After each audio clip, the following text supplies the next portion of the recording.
Selamat siang. Hari ini kita akan membahas bagaimana hasil dari pengambilan keputusan dalam metode pembelajaran. Sebelum melanjutkan, mari kita pahami konsep ini melalui studi kasus di SMA Negeri 1 Ngadirejo, di mana Bu Tumirah membimbing siswa dalam pengambilan keputusan. Lalu Pak, bagaimana pengambilan keputusan tersebut bisa diterapkan dalam kasus belajar di SMA? Dalam pengambilan keputusan, ada 3 fase penting, yaitu intelligence, design, dan pemilihan model. Ketiga fase ini dapat membantu menemukan solusi terbaik. Pada fase awal intelligence, masalah perlu diidentifikasi. Seperti di SMA 1 Ngadirejo, mereka perlu mengenali kesulitan siswa dalam memahami materi tertentu. Jadi, fase pertama ini seperti mengenali masalah di awal, ya Pak? Misalnya, siswa kesulitan dalam manajemen waktu untuk belajar sebelum ujian. Betul sekali. Setelah masalah teridentifikasi, langkah berikutnya adalah mengklasifikasikan masalah agar bisa dicari solusi yang tepat. Oh, berarti seperti membagi masalah ke dalam kategori yang lebih kecil? Contohnya, apakah masalah itu karena metode belajar atau karena distraksi lain? Tepat, ini disebut dekomposisi. Setiap masalah kompleks dipecah menjadi submasalah, sehingga kita bisa fokus menyelesaikannya satu persatu.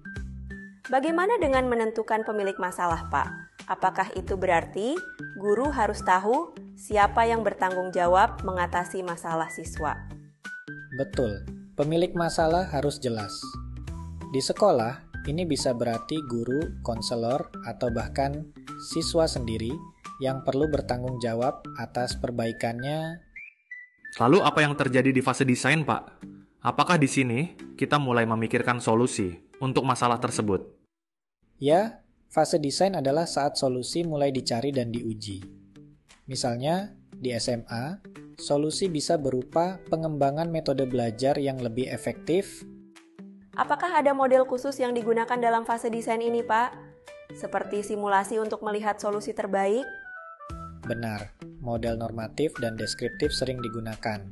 Model normatif mencari solusi terbaik dari berbagai alternatif, sedangkan model deskriptif menggunakan simulasi.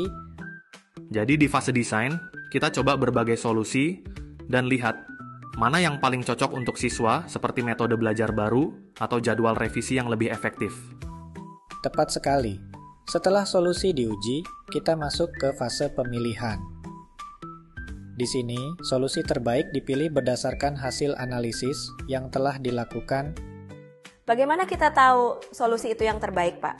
Apakah ada indikator tertentu? Solusi terbaik adalah yang paling efektif dan efisien dalam mencapai tujuan. Ini bisa diukur dari peningkatan hasil belajar atau keterlibatan siswa. Jadi, setelah solusi dipilih, kita langsung ke implementasi. Apakah ada kendala yang bisa muncul di fase ini? Benar, implementasi adalah penerapan solusi.